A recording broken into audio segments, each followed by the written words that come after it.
This is episode 21 of the Gambling Still Sucks podcast. In this episode, I'm joined by Jeff, and Jeff comes on and shares his story, which is extremely powerful, and I think you'll love it.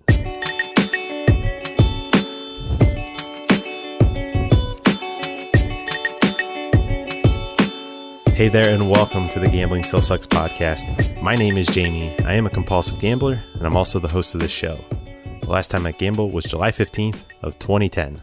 I'm not going to say too much as the lead into this one. As I mentioned, we're going to have some episodes coming up that are going to be interviews. And so let's dive into our interview that we had with Jeff.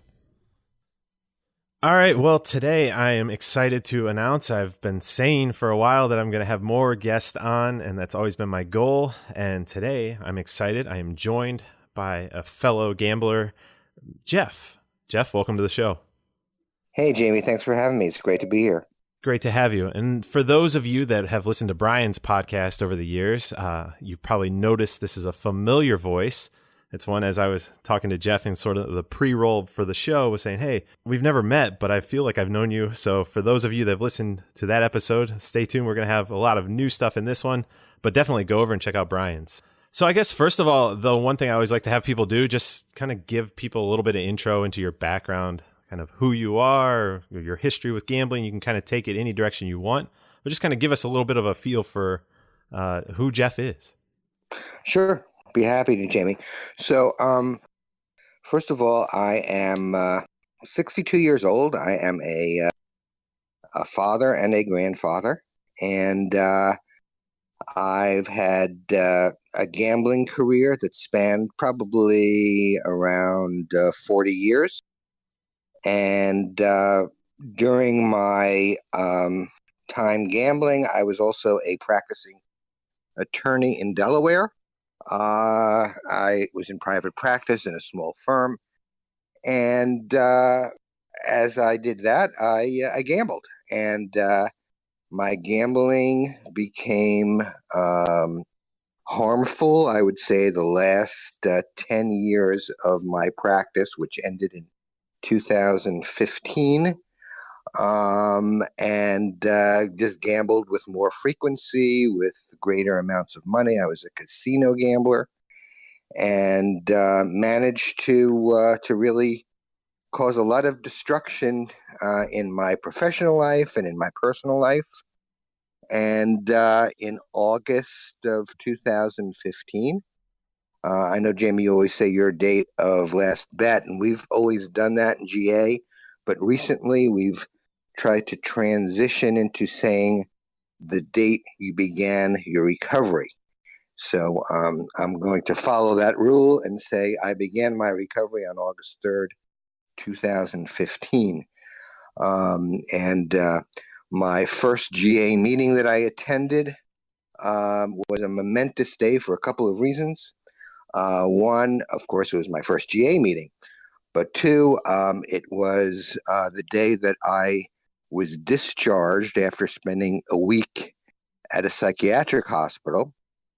So really my recovery, I guess, started a week before that, because I essentially had a breakdown. And then when I was discharged on August 3rd, I went to my GA meeting. It was also my wife's birthday, and I like to. I'm sure I told this story on Brian's podcast, but I'll tell it again because I enjoy sharing it. When I was discharged from the hospital on my wife's birthday, I thought, wow, she's going to be so happy that I've been discharged on her birthday and welcome me with open arms. And I soon found out that that was probably the worst birthday present that I gave her, because she was not very happy with me, of course, as she shouldn't be, but I was not in the right state of mind to recognize that. But so I'm glad to say now August 3rd is my date of recovery for those reasons. So since August 3rd of 2015, I've been on disability inactive status from the Delaware Bar, which means that I don't practice anymore. And I've been working for the past year and a half, year and 3/4, I guess, for the Delaware Council on Gambling Problems.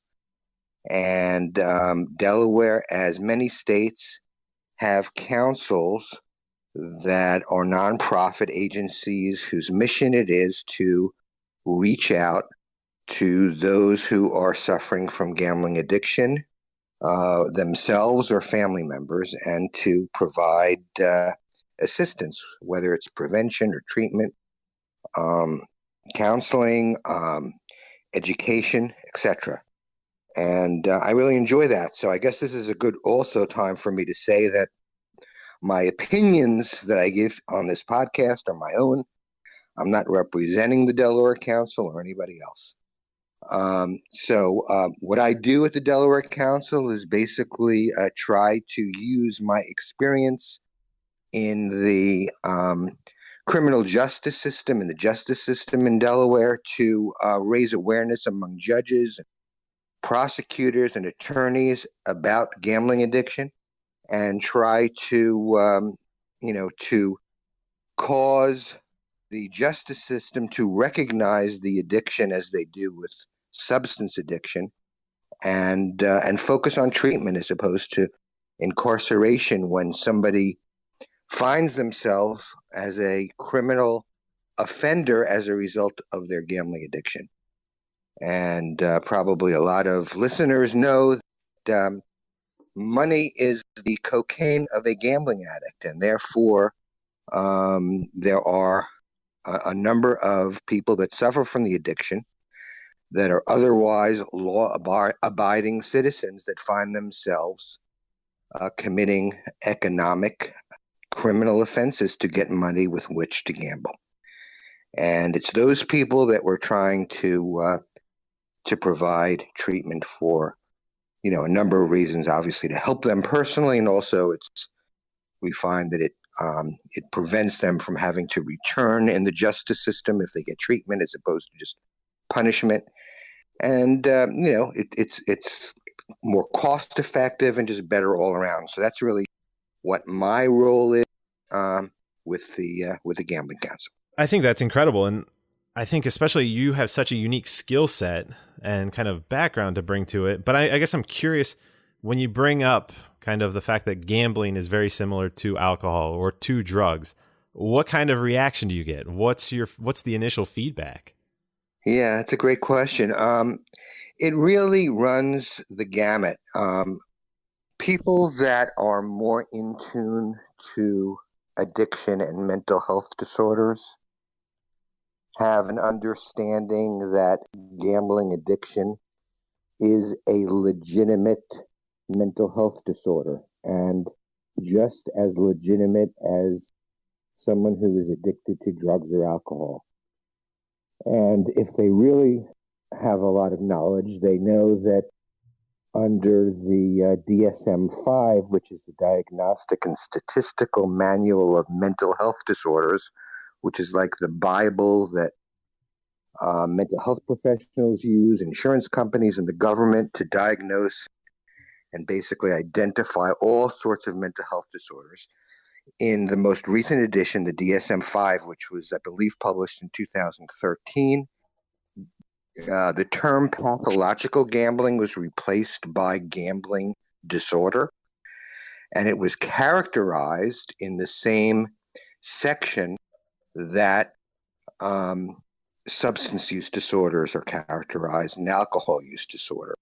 So it really adds, validation to this addiction, this disease, as you and I know it. And now the professionals know it. So people that, again, to your question, people that, have a background understand that. There are other people, and I have to say that I think that the statistics bear this out, that most people still feel that someone who is a compulsive gambler or is a harmless gambler suffers from some sort of a moral or personal failing as opposed to an addiction. And, one of the jobs that our council has and other affiliates around the country is to educate and raise awareness. So no, it isn't a personal failing. It's to be treated like an addiction. And just like society has come around in recent years to be more sensitive to people that have addictions and to offer help. People that suffer from gambling addiction should be afforded those same opportunities. Absolutely. And I think we are making progress. And I think you see it. Even I always point to like the NBA, this recent season when you had guys like DeMar DeRozan and Kevin Love talking about mental health issues. I think as a society, we're starting to catch up. And that's why, I mean, one of the reasons I wanted to do this podcast was just to bring awareness, like you say, because I think it is one of those things that we don't know until we know, or we know someone with the problem.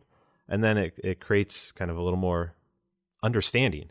I mean, I even think just you being a lawyer, right? You're a practicing lawyer, and how many people think, oh, gambling, it's only for people that like have money issues, and that they think the root of it is strictly money. And yeah, I speak a lot to lawyers and to law students. I've been really grateful to have had the opportunity to be asked to speak to law students in a professional responsibility or ethics class.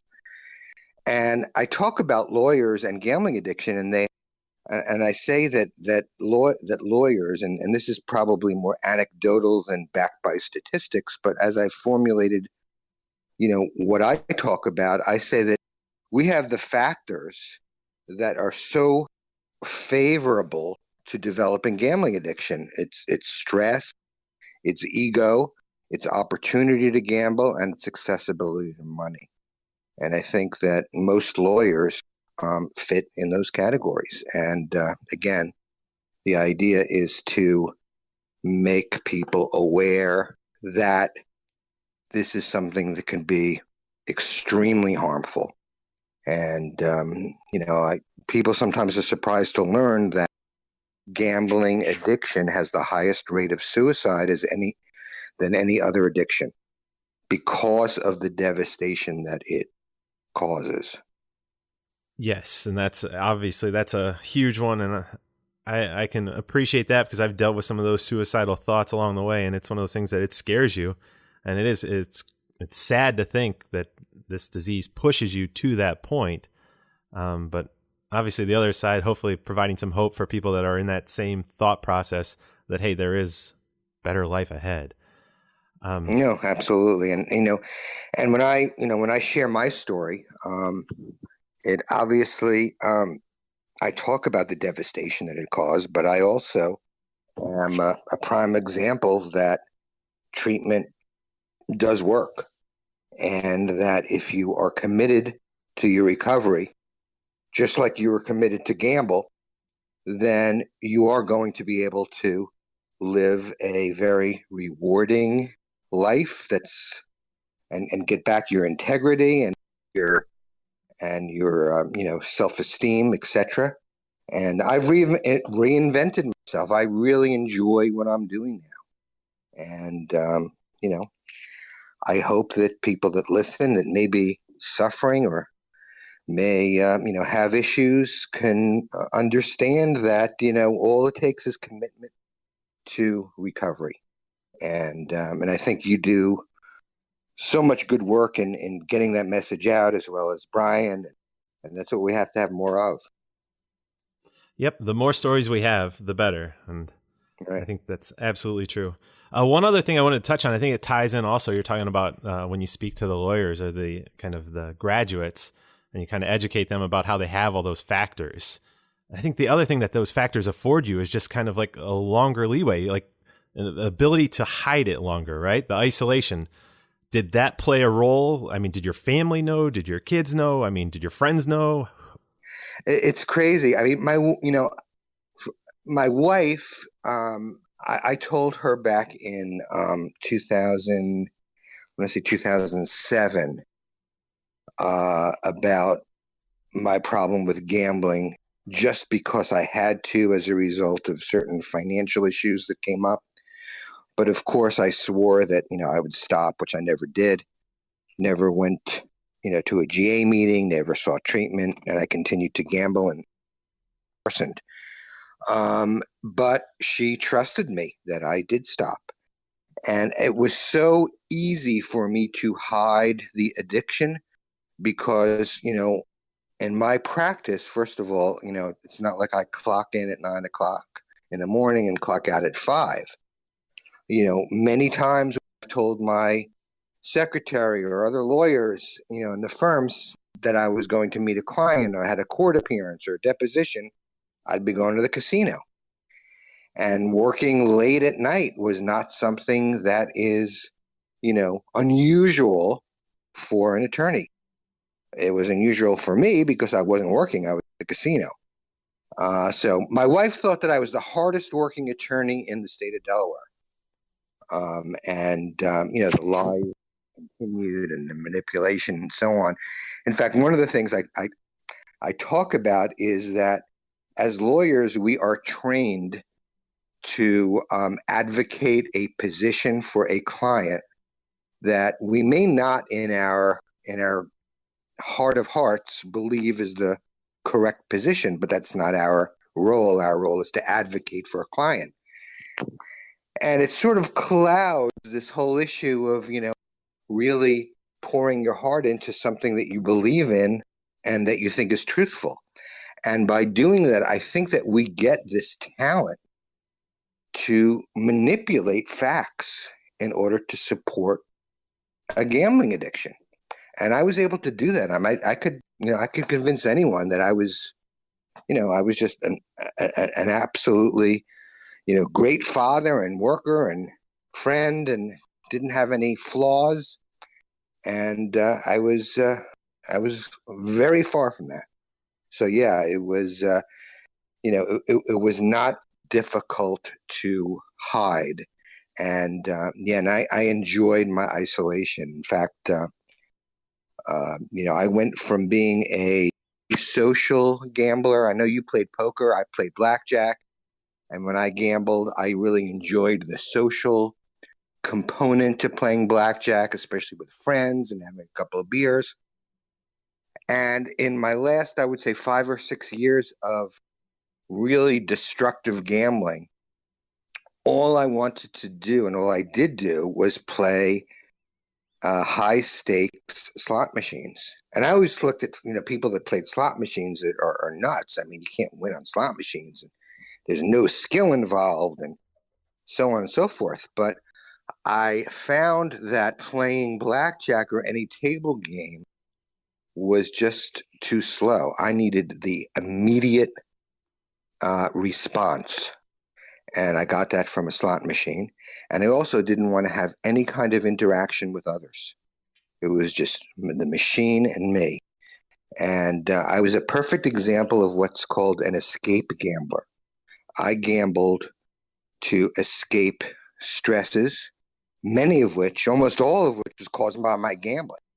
So it was a vicious cycle. I think it was the last podcast you did, Jamie, you talked about missing playing poker and, missing the joy of just the game. And I relate to that when I played blackjack. I did enjoy it. But once I got into the slot machine gambling and the most severe, form of gambling for me in terms of, its consequences, it wasn't joyful. It was strictly to numb myself, to try to, go into this tunnel that I didn't have to deal with any of the other stresses of life, which were many. And that's really what an escape gambler as opposed to an action gambler. I can definitely relate to that. And yes, I did enjoy it quite a bit and have that miss, but it was definitely an escape for me as well. It was one of those things that even when I played, I played a lot online, but when I played socially, it wasn't socially with other people, live games. I didn't talk to very many people unless I was winning. And then obviously it was the obnoxious person, I'm sure. But right. Anyways, one thing, and then we'll transition into, I want to talk a little bit about the Supreme Court ruling that just came down recently, but I think it ties in is that, and we were talking about the ability to hide it. And one of the things I've long championed is that people consistently, and I've heard it a lot since this ruling came out, and say, well, problem gambling only affects 2%, 3%. It's some small number. And I always challenge that and reply with, hey, and most people I know that gambled, their wives didn't know. Their family didn't. Yeah. Nobody knew. So how can we actually say that we have some legitimate number? And I know you have a lot of the facts and figures, so I guess I'm curious on how they get that number, if you know it or if you think that is skewed as well.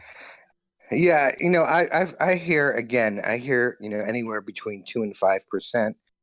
And of course, there are all levels of, in the broad spectrum of problem gambling. There's all levels of severity. But I totally agree with you. I think it is probably one of the most underreported, disorders because of the stigma and because of the ability to hide it and the reluctance of people to disclose that they have an issue.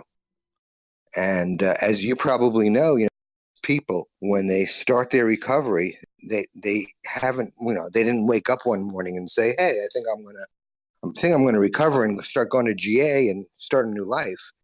They either have some catastrophic event that caused it, or they get caught, and that's typically what happens. So yeah, I think it is very underreported, I should say.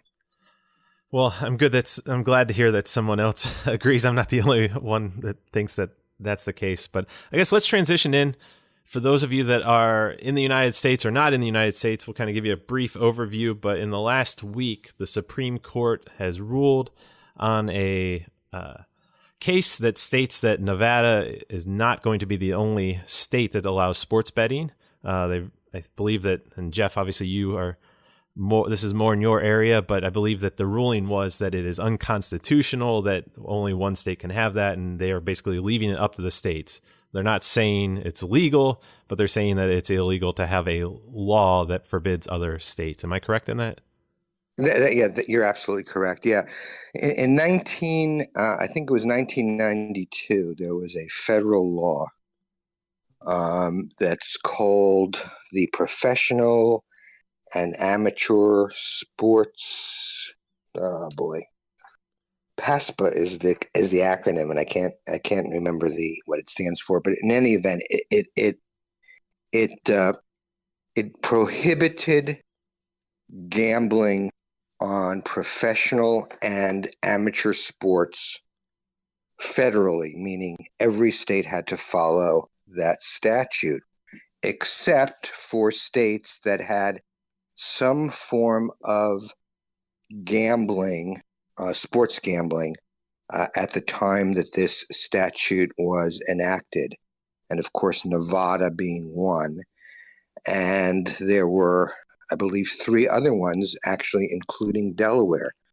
But the 3 other states had what's called limited sports betting. In other words, in Delaware, we can bet on football games, but not on single games, only on parlays. For those of you who are familiar with that term, so they're limited, and that was left intact. So as far as other states that didn't have any of laws that permitted sports gambling, they were prohibited by this federal statute. So just to make a sort of cut to the chase, New Jersey, which obviously has had its challenges in terms of Atlantic City and the revenues that it's made from gambling, they challenged this law, this federal law, wanting to obviously enact sports gambling in the state. And there are a lot of technical arguments as to this law being challenged, and that's really not relevant to our discussion. But the bottom line is that the Supreme Court, as expected, did find that this federal statute that prohibits sports gambling among states is unconstitutional, which means states are now free to do what they would like in terms of sports gambling. So a state can choose not to have sports gambling, and a state can choose to have full-blown sports gambling. And in terms of any kind of protections that may be, that may go along with sports gambling. A state may choose to have no protections at all for people with potential gambling issues, or they can enact a number of protections as they see fit. So it's really a free-for-all in terms of what individual states do. I know, because, obviously I'm from Delaware. I know Delaware, New Jersey, and Pennsylvania, my understanding is, having saw that this decision was likely to be favorable to allowing sports gambling, they already had set the wheels in motion. In fact, the governor of Delaware, I believe on the day or the following day that this decision came out, said that Delaware should have full sports betting in place by the end of June. And they're trying to just, be the first one so they can reap the revenues of sports gambling before every other state follows suit. So, like other forms of gambling, again, this is only my opinion. This is, gambling is seen as a cash cow. It's seen as a way to cure or at least help with budget deficits. And what better way is to, have citizens of the state voluntarily, piss away their money and have the state, take a piece of it. So, it's really unknown in terms of, the impact of this decision, what it ultimately will be. But I think, as you pointed out, and I saw some of your tweets recently, Jamie, it really does.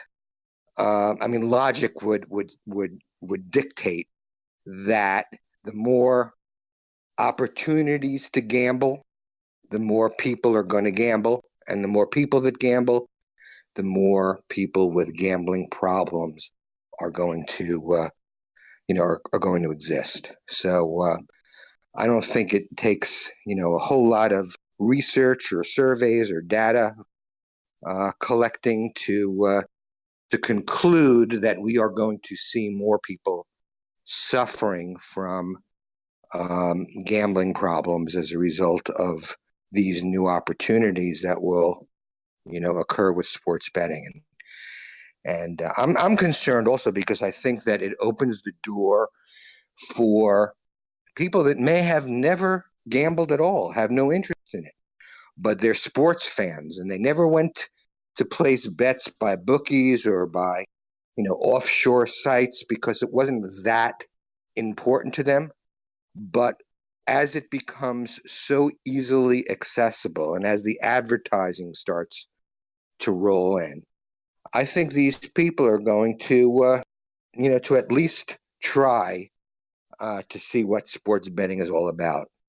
And there's going to be many of them going to do much more than just, try it out. I think they're going to really continue, and some, unfortunately, we're going to suffer from it. And it just opens the floodgates in terms of more people that are going to be having issues like we've had. Absolutely. And that's, as you said, I don't need too much research. I'm comfortable with my gut instinct on this one, saying that this is clearly probably the most significant expansion of gambling in the United States. Would you say that's fair? Oh, it is. It is. Yeah, and it's not close. I mean, whoever's in runner-up is a distant runner-up, especially when all is said and done. And I mean, so that obviously the impact of that alone, but like, as you said, I mean, the fact that it's legal, and that's a big one. I mean, I don't smoke weed. I don't smoke marijuana because it's illegal. I mean, if it wasn't illegal, would I do it? I don't know. I mean, that's one of those things that, like, probably not, because I don't smoke cigarettes and those are legal, but same type of thing. I think when you make it legal like that. Oh, absolutely. No, I think you're spot on. I really do. Because it's not only going to be legal, but it's going to be available and made attractive. I mean, you see already all the commercials they have. I guess I don't know if they have it, where you are, but you can't turn on the TV for more than 30 minutes without seeing commercials about gambling. We see commercials all the time. I can just imagine the infiltration of commercials that are going to, make sports betting to be the most attractive form of entertainment that there is. And they're going to pull people in. I mean, that's just the way things work. Without a doubt. And that's we advertisers. I'm in the advertising marketing field. You're in the legal field. I always like to say advertisers and marketers ruin everything. And this is just one of those things. And I think it's going to be before the games. They're going to be talking about the odds and then in-game bets. And it's just going to become much more, and it's just going to become much more accepted. Yeah. Now, I if I may, I just want to tell you for about 30 seconds a little story Sure. in the impact that this has had already from a personal experience. There's one of the members in my GA who's really struggled, but the last couple of years has really been very compliant with the program and is doing great. He's in his 30s. He's a teacher, and he was a sports bettor, and I see him in the GA rooms, but I don't really have too much, probably almost no interaction with him outside of the rooms. And I was surprised to see that a call from him comes into my cell phone the day after the ruling. And he had that panic in his voice. And he said, Jeff, he says, I just need to talk to somebody. I need to talk to you. I said, I listen to sports radio all the time when I'm driving to and from work. I'm a big sports fan. And all they're talking about is gambling. And I just feel so, violated. And not that I'm going to run back to gamble, but I feel that it's really being intrusive on my recovery. And I can't listen to this anymore. I don't know how to handle it. And we sort of talked about it and, came up with some other opportunities that he can have to listen to sports through podcasts or something until this whole, newness of it sort of dies down.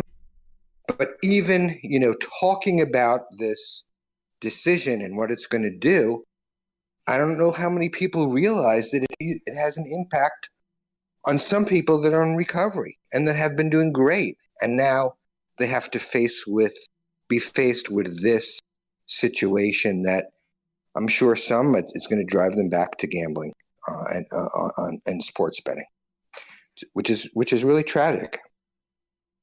No, that's very sad. And I mean, it's like you said, it hasn't even been a week and you're already seeing the personal impact that's happening. So and then you tie in smartphones, which we're already addicted to as a society. And then that's the means. I just don't see this ending very well. Yeah. Yeah. So one other thing you were talking about, obviously, that you attend a GA meeting. If you could, I'd like you to share just kind of a little bit about what GA has done for you. What did you expect going in? How has it been beneficial to you in your recovery? Yeah, absolutely. I wouldn't classify myself, and I think those of you like yourself, Jamie, who have regularly attended GA and continue to do that can know what I'm about to say. There are these hardcore GA people that, follow the GA principles to the T and don't, and refuse to sway from that and all that. And I wouldn't say that I'm in that category, but I do, I've had counseling, I've had education, and I think that GA, if I had to select which, I guess, modality of treatment has helped me the most in my recovery, I would say GA. Because it just gives me, and I think others share this view, the opportunity to share my thoughts, emotions, experiences with gambling with people that have been through it. And, I don't think there's any meeting on the on the planet other than other 12-step meetings, in which so many people are nodding their heads up and down when somebody else speaks because they understand what is being said, because they've either gone through it or they can totally relate to it. So it's been extremely critical to my recovery. And I do believe that, if I became complacent and decided, maybe I don't need to attend these meetings, I think I've got this. I'll be 3 years in recovery in August, and I pretty much know, work for the gambling council. I don't have to go to meetings. I'd rather be home with my wife or spend time with my children or my grandchild. I really think that would really put me at risk in returning to gambling. I'm not suggesting that it would happen overnight or even maybe not even weeks or months, but it may happen in a year or two, because I think what GA does for me and for many people is to, build that foundation. So when we are faced with certain struggles and issues in life where maybe our natural inclination as a gambling addict is to return to gambling just to numb ourselves or to seek some sort of refuge from whatever we're going through. I think GA, helps us build up, well, like you say, building up the willpower, right? Isn't that what you talk about? Yeah, keep that willpower tank on full. Exactly. And I think GA does that. So I really do enjoy it. I enjoy going. I don't dread going to meetings. And I've made, good friends. And it's the challenge that I see in GA, especially is for young people that are entering into the program. Because let's face it, most of the people in GA are older. And there's always that kind of disconnect. Even though we're all faced with the same challenges, there's a generational disconnect that some, feel when they come in. And also the younger people that haven't, in my view, that haven't bottomed out, that haven't really experienced devastating consequences from gambling addiction, are much less likely to commit to the program because, with time, they forget about whatever harm the gambling caused, or they feel like, I've got this, I can do it myself, I don't need support. And I think that's really a challenge. And I try to reach out to younger people in the group as much as I can. And I think, our group has seen several younger people that have been so far committed, which is really nice to see. But yeah, GA is great. And thanks for sharing that. I especially wanted you to share, just because I think so many people, I see GA is the one thing they're trying to figure out every other possible scenario where they can quit without going. And I will classify myself in that situation. It was the last thing I wanted to do. I didn't have a choice in the matter, so I had to go. But right. I just see so many people that it's like they're making it so hard on themselves just because they don't want to do this one thing. And I think there's just something to going and sitting and just kind of coming clean to another person, because it is that isolation buildup and you're starting to kind of thaw that isolation. But also just, man, listening to other people's therapy in person is night and day to reading somebody's story online. Oh, no, absolutely. And, as I said, a safe, non-judgmental environment. I mean, I think I speak for most people when I say that I'm not really afraid to say pretty much anything in a GA room.